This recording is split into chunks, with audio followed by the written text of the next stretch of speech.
Jeff, you've been great on Venture Daily. We always love your thoughts on that. And like Jackson said, like helping us with our video back when we got funding. So Nice. we had to talk to Jeff Wong. But we were nobodies. Jeff still believed in us. I believed in you. I believed in you from the beginning. Still, a little bit hard, but you always. I think I remember I was talking to one of the PR people on the team, and they were like, Jeff's always so down to help you out and to do anything. I was like, dude, this just touches my heart so much that you would take time out of your day. Because when you were at EY, just I felt like massively busy all the time. And so we were always appreciative of any like 5, 10, 20 minutes that you'd give us for just a chat or a combo, or when you showed us around the office of seeing really cool stuff and put on the goggles and everything. So the funny joke I have about my time at UI is we were so busy that I don't think I fully read an email in 8 years.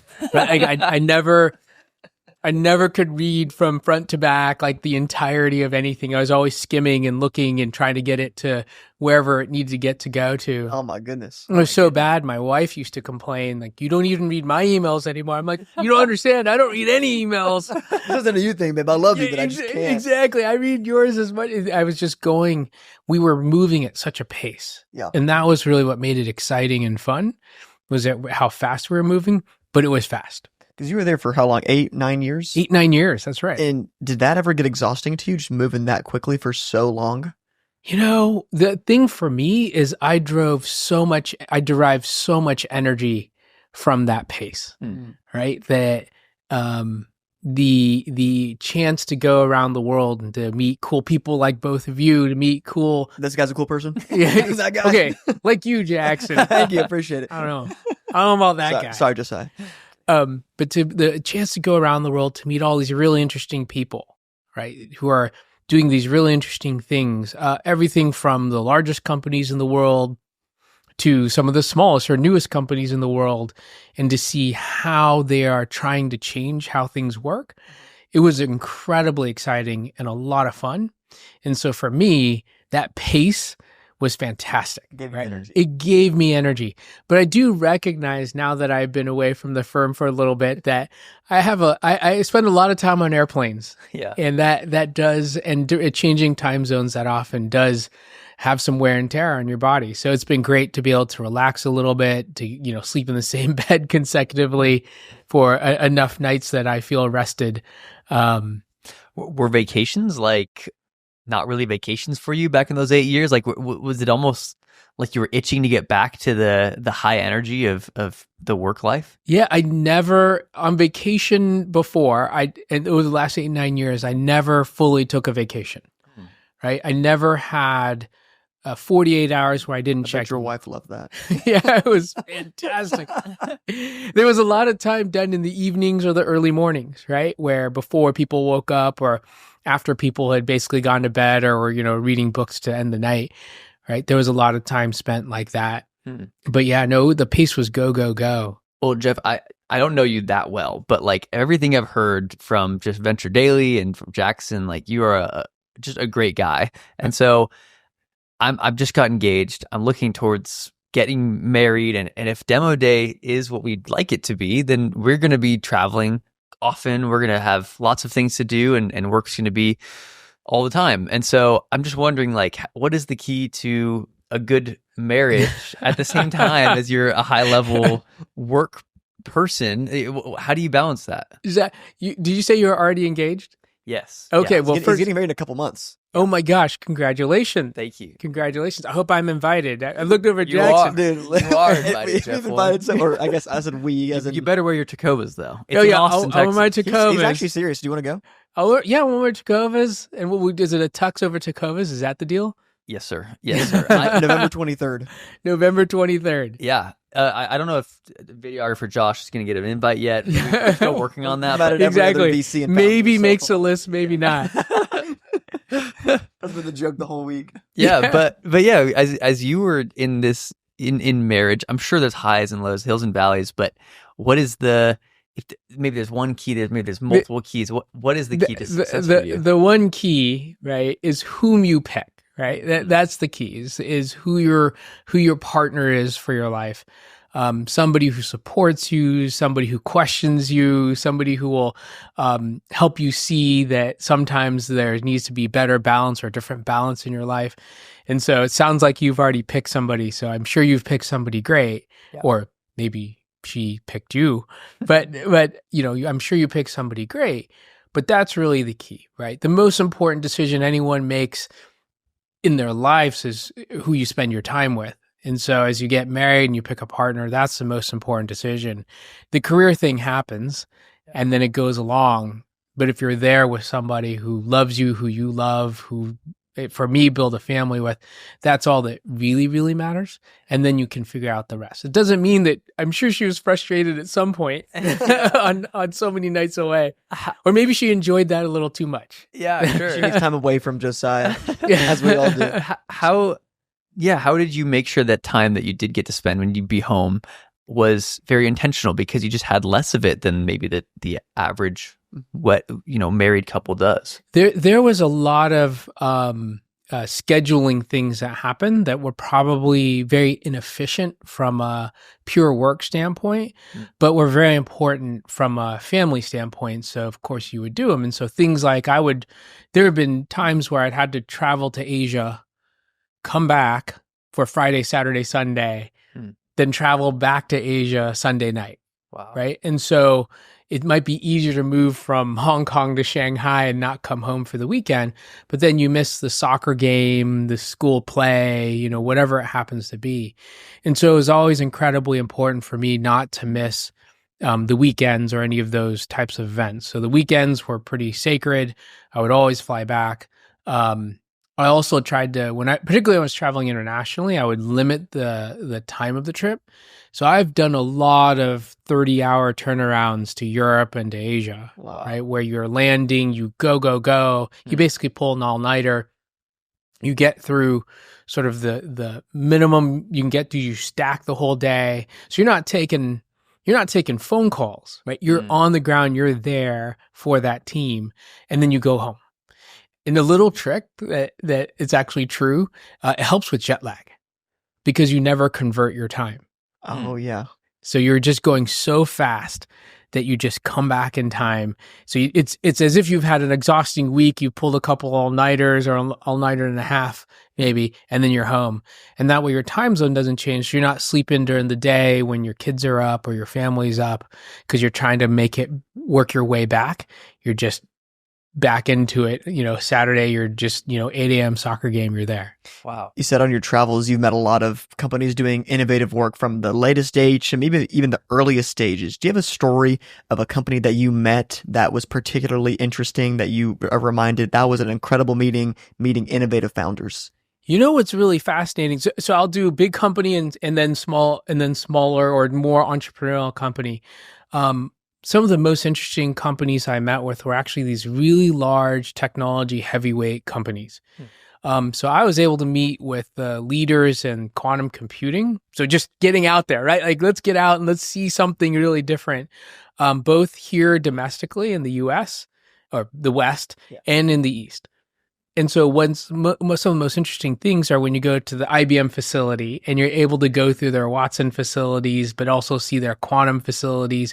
So I traveled to a couple of their research sites, and to see physically what they're doing was a lot of fun. Although honestly, when you see a quantum computer, you can't really see what it does. It's just this sort of massive machine, and understanding what it does. But when they walk you through where they are and what the component pieces are, when they're sitting here telling you what their most advanced engineers are thinking and doing, when they're giving you the certainty they have about their development pathway forward, you can really start to understand the world differently than sort of most people in the world. And I think that was a real advantage working at EY, was that we were able to access this, and I was able to go and meet with these people and see the most advanced things, both in the West and then also in the East, which I won't name the company, but out in the East, seeing where they were and seeing that they weren't as far along, I thought was a really interesting thing, because now you're starting to talk about strategic advantage of nations.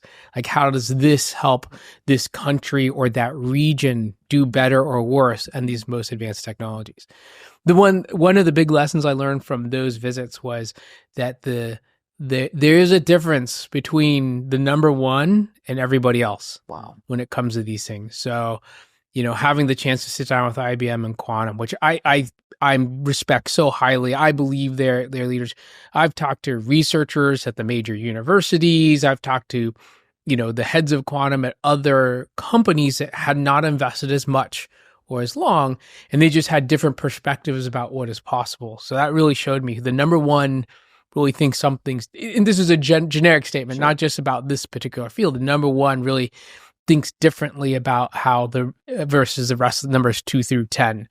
And that difference is a big deal because the number one's going to drive, whoever's the leader is going to really drive how things change. Smaller but entrepreneurial companies, the ability to do that in generative AI, the generative AI landscape. Again, we had all the fun access to all the cool kid technologies to see, to go and sit with OpenAI, when they had just released ChatGPT, just after we'd been working with them for a while, my old team had been working with them for a while. How long ago was that? The old team had been working with them for the last 4 or 5 years, right? We'd been tracking every version of this thing and sort of playing with it, trying to see how far it could go. I'll admit to you right now, ChatGPT really surprised me, like in terms of what it could do versus what our teams had been working on before, which we thought was interesting and cool, sort of hinted at what it could do, but the breadth of what ChatGPT, we had no idea. We were seeing one part of the elephant and patting it and going, hey, this part of the elephant's pretty cool. But to see the whole thing come out, that was remarkable. So we saw them right after the launch. I was personally out. The team knew them, but I was personally out there with them. Do you remember the first question you asked ChatGPT when you first were working with it? First question. One of the first few questions, I don't remember the very first one. One of the first few questions was, or it's a request. It wasn't a question. Okay. I said, write a song in the form of Taylor Swift about inflation. Because inflation was in the headlines there. Yeah. And it did a fantastic job. Right. And then set chords to it, do the whole thing. I couldn't play it, but I thought, how neat and cool is that? And how different and how wide ranging the implications are for a system that can do all of this type of creative work, but then also the analysis and understanding. What do you mean by Taylor Swift? The ability to understand, what do you mean by inflation? How do you put it together and make it a thing? During those first meetings with OpenAI and you were using ChatGPT, playing with it, could you see the growth strategy from, was it 2019, 2020, whenever y'all met, until like the next several years? You could see where they were headed, but I'll be honest, I think my guess, and this is not just an OpenAI comment, my thought is the generative AI teams probably were surprised themselves with how far it could go. Some of the, let's just say, founder types that I met in that space would say, I'd ask them about the next version of whatever that platform happened to be. And they would say things like, well, we don't exactly know what it'll be able to do next, but That's scary. It's scary, right? So the interesting part about that, Jackson, is that for the first time, technology, at least first time that I could think of in my life, the technology is reaching beyond the inventors. So if you think about normal software development, it normally comes from an engineer or product person, I'm going to do a bunch of features. I'm going to list out a bunch of features, and then I'm going to promise to deliver them, and then I'll get to 80% of them, right? Like that's the normal software development. It maybe does what the inventor promises or the product team promises. It probably doesn't get to everything because there's too many things. And this was the first time they're like, yeah, we don't know. We're going to make the system bigger. We're going to feed it more parameters. We're going to have a bigger machine train on it. We're getting better at tuning it. But in the end, we don't know exactly what it'll do. And you could see this as we were testing the different systems, right? Going from not really passing the LSAT to passing the LSAT, not really passing AP Bio to passing AP Bio, right? All these things that it could do.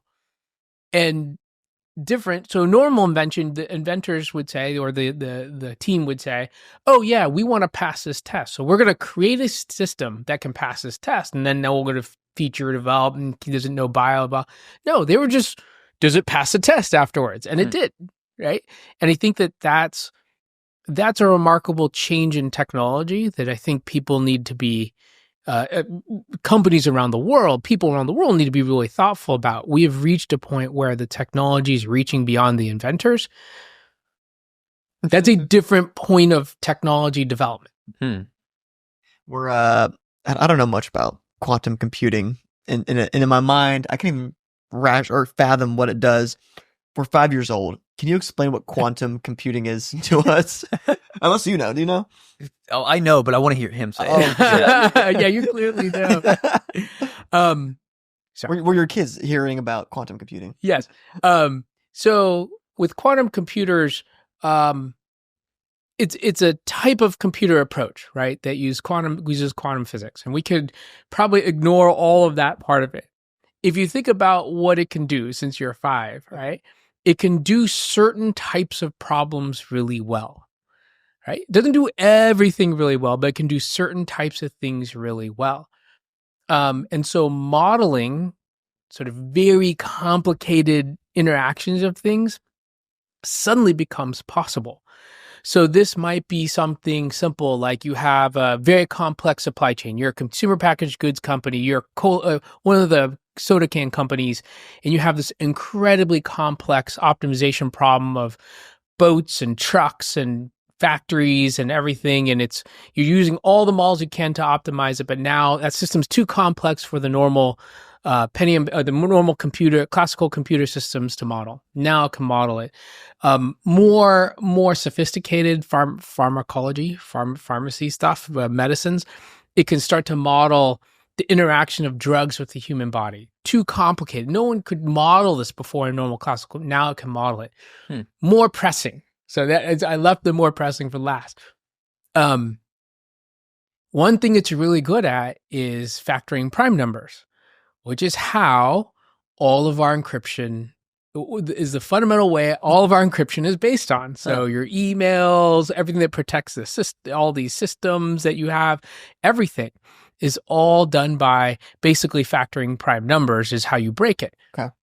Okay, so all that, whenever they say publicly private, it's all they mean is like it's doing a math problem that's nearly impossible practically impossible in any sort of practical way for a classical computer to figure out. Yeah. Basically, quantum computers are really good at factoring primes, right? And it has to do with the states, and it can be multiple states at the same time, so it can guess at what the prime numbers are. And so it can break it. If you had a quantum computer of a certain size, right, it can break encryption. Well, think what happens if you can break all encryption across everything. Think about the governments. Think about the suppliers to governments. Think about your corporate secrets or corporate things. Think about your personal emails, right? All of these things are protected in a similar way, and quantum computers, at least it's the theorized that they can break them. And at low levels, it's shown that it can do that. The question has always been when. And so with quantum computers, everyone said, oh, it's decades away. It's decades away. It's decades away. If you talk to the leaders of this, it's not decades, right? And I think that's one thing that's really unique. Think about it. If we could read all your emails within 10 years, like maybe you'd be a little more careful about the email, right? Governments would have a serious problem of the data and records it's making today that it still wants to protect 50 years from now, much less 10. If it can break it in 5 years, like, what would you think? If we could break it in 3, what would you think? So the leaders are saying that it's within 10 and it might be within 5. Maybe, right? There's still some things they have to solve, but it might be within 5. That's a pretty remarkable statement around quantum computers. It sounds like this is pretty related to maybe the answer you'll give me to this question, but what are you most afraid of when it comes to generative AI? Oh, most afraid of? Geez, I focus a lot on what I'm most excited about. Yeah. I'll go back to philosophically. Like philosophically, what I think we need to be thoughtful about is when technology, what we're capable of doing with the technology goes beyond the hands of the inventor, right? So it's not limited by the inventor's imagination, in fact, surpasses it in many ways. I think we need to be really careful about what it's doing and how do we think about that philosophy, right? That even the inventor may not be able to control it, so to speak, or control what it can be done with it. And so I think that as a philosophy, we should just be thoughtful and careful about how we think about this. From a more social standpoint, and I'll take it a little different angle, I worry that it won't be accessible to everybody.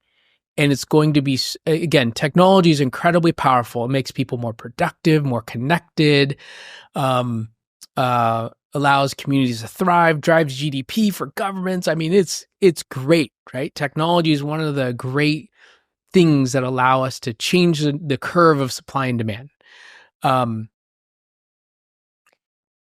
Access to it, right? Just like we used to talk about access to the internet and how it's not evenly spread throughout even the United States, it's not spread certainly evenly throughout the world.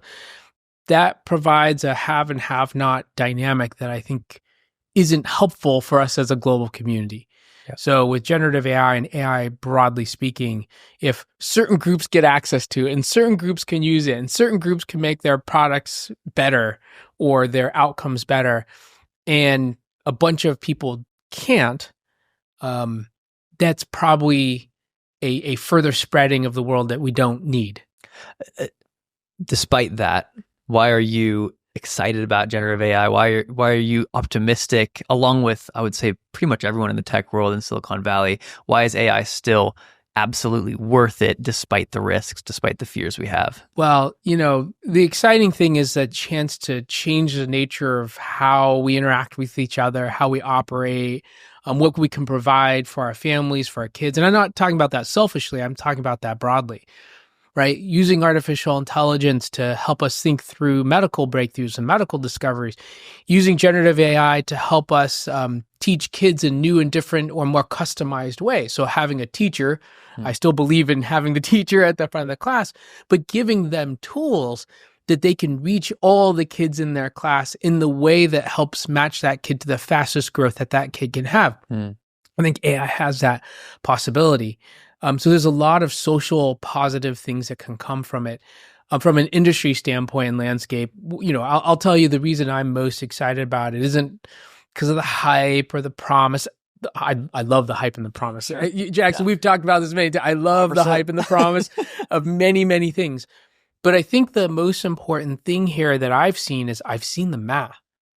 Like I've seen the amount of time saved or better outcomes or fewer mistakes or whatever it happens to be through all the toolings that my historical teams have built and launched and released.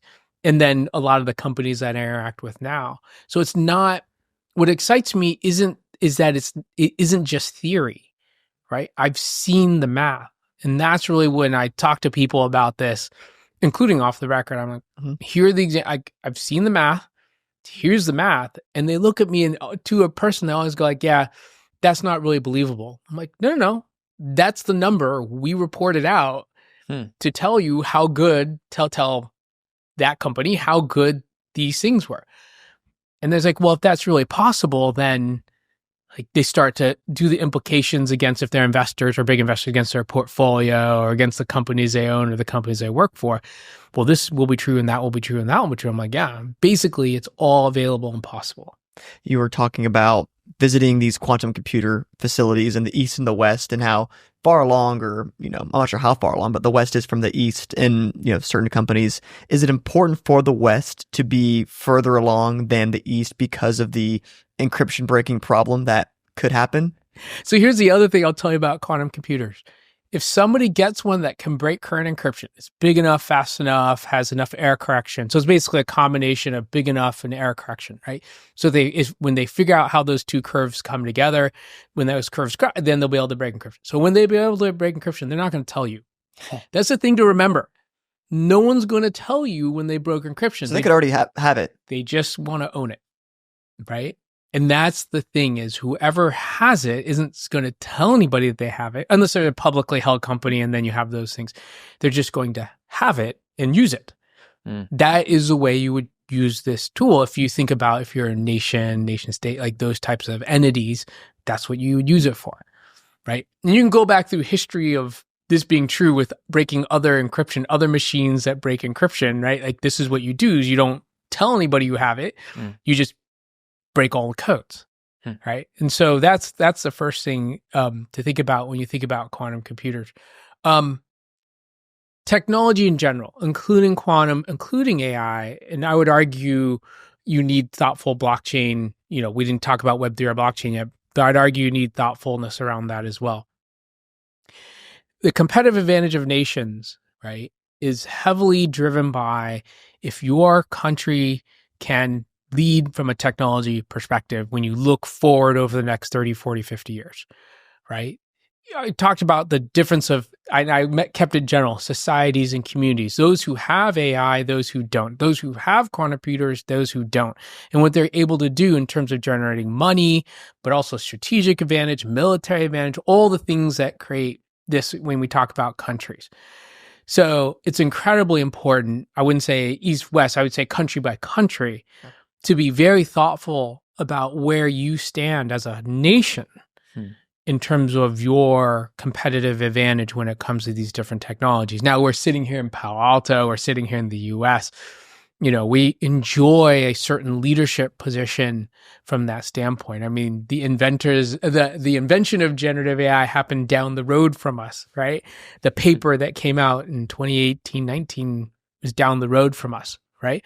Most of those companies sit in this state, if not this 30-mile radius from where we exactly sit right now, right? So we enjoy that, but every country needs to be thinking about it. And this is one of those things that I think about a lot when I used to talk to governmental agencies quite a bit around the world. There are rules that you put in place to protect your citizens, and I love and enjoy those personally. But the question is, how are you encouraging innovation? How are you encouraging leadership in this technology, or discouraging it?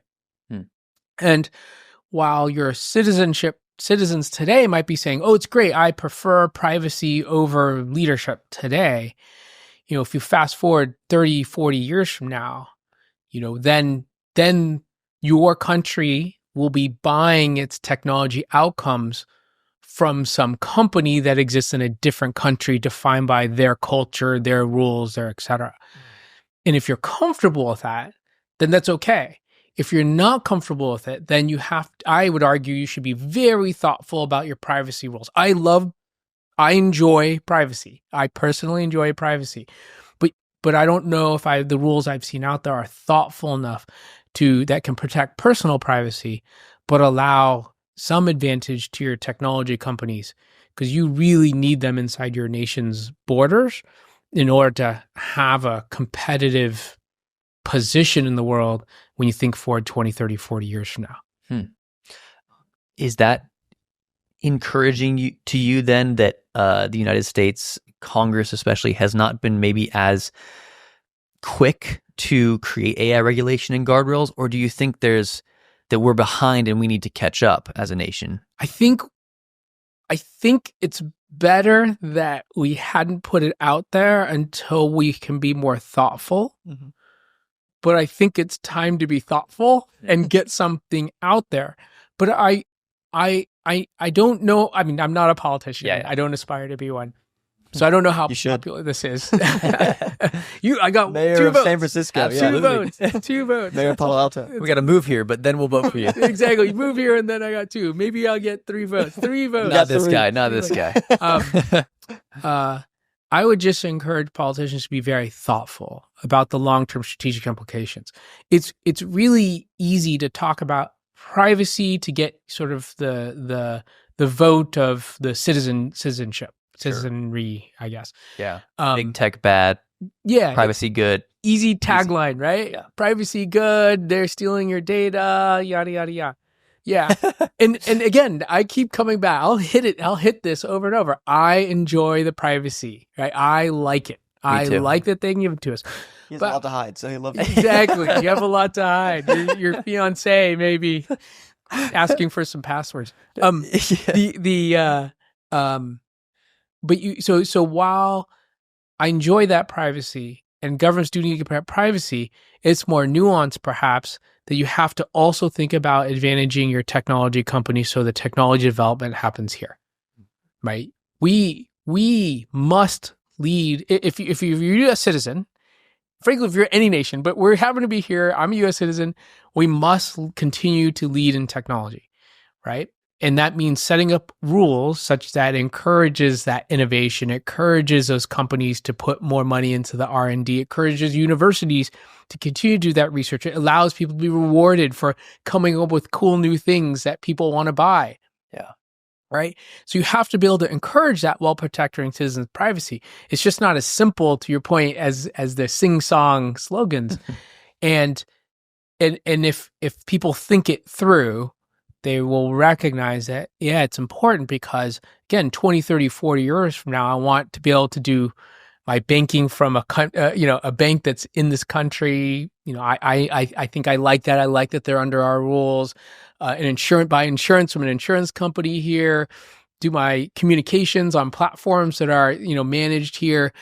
That's the question, right? Because what I think countries that are more less thoughtful about it are saying like, oh no, I'll cede this. So, let that team in country XYZ that encourages innovation, let them build it, and then my citizens will use it. Well, they're going to follow a different set of rules than perhaps you want to be. So if you're a big power in the world, you need to be thinking about competitive advantage of your technology industry.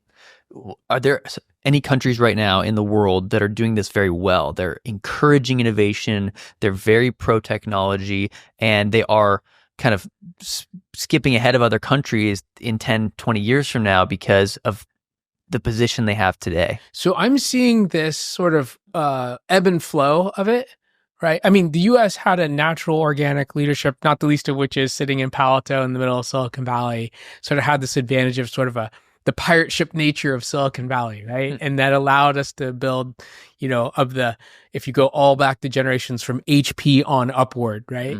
Xerox and HP and Xerox, I guess, multiple places, but HP certainly on upward from here. So we ride that advantage, not just as California, we ride that advantage as a nation.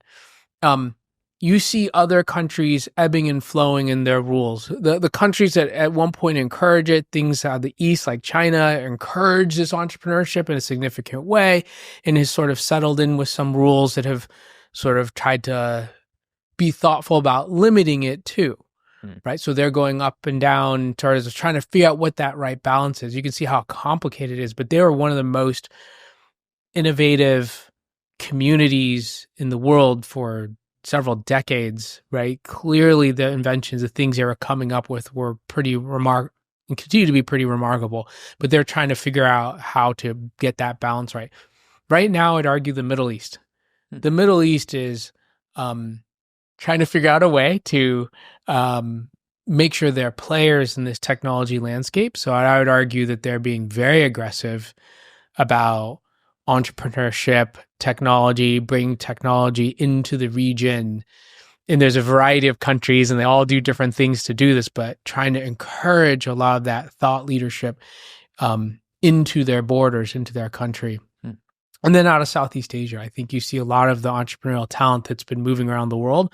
A lot of them flooded places like Singapore, right? Because of the rules. There's certain taxation rules that benefit them, but certain other rules that also benefit them. So their openness to wanting to bring in technology, wanting to bring in the entrepreneurs, wanting to bring that expertise in, setting up the rules to allow that to happen is really been encouraging for people to set up companies there, set up their different new companies, or even bring, frankly, their companies from other areas there. Jeff, we're coming close to time, and we can talk about this for hours and hours. I feel like longer, but you're no longer with EY. You've taken the summer off. What's next for you in this lifetime for yourself in your career? Yeah, what's been fantastic is having met all these different people around the world, companies big, companies small, is the chance now to build a sort of my own, I'll call it portfolio. Okay. Portfolio of projects and interesting things to do across these spaces. So particularly right now in the AI and the blockchain Web3 space, I think are particularly interesting right now. AI, I think, is obvious. The whole world knows it. I think from a Web3 crypto space, it's far more interesting in this evolution, this next generation and evolution of new inventions that are coming out, than I think even in the first couple of cycles through Web3, which had a lot of frothiness associated with it. With that space, the rules are becoming more known. Certain countries are being more are facilitating it more. So I think that's interesting. So for me, it's about building my own portfolio of these different projects. I might attach myself to something big, but we'll see, to something existing that's big. But right now, there's lots of fun opportunities out there in the world. Well, we look forward to being your next project as well. Jeff Wong takes on Demo Day. I am happy to be part of your team anytime you want. We appreciate it, Jeff. Thanks for taking the time, man. We really appreciate it. No, I love it. Thank you guys. Thank you for coming out here. For sure. Yeah, Thank thanks. you.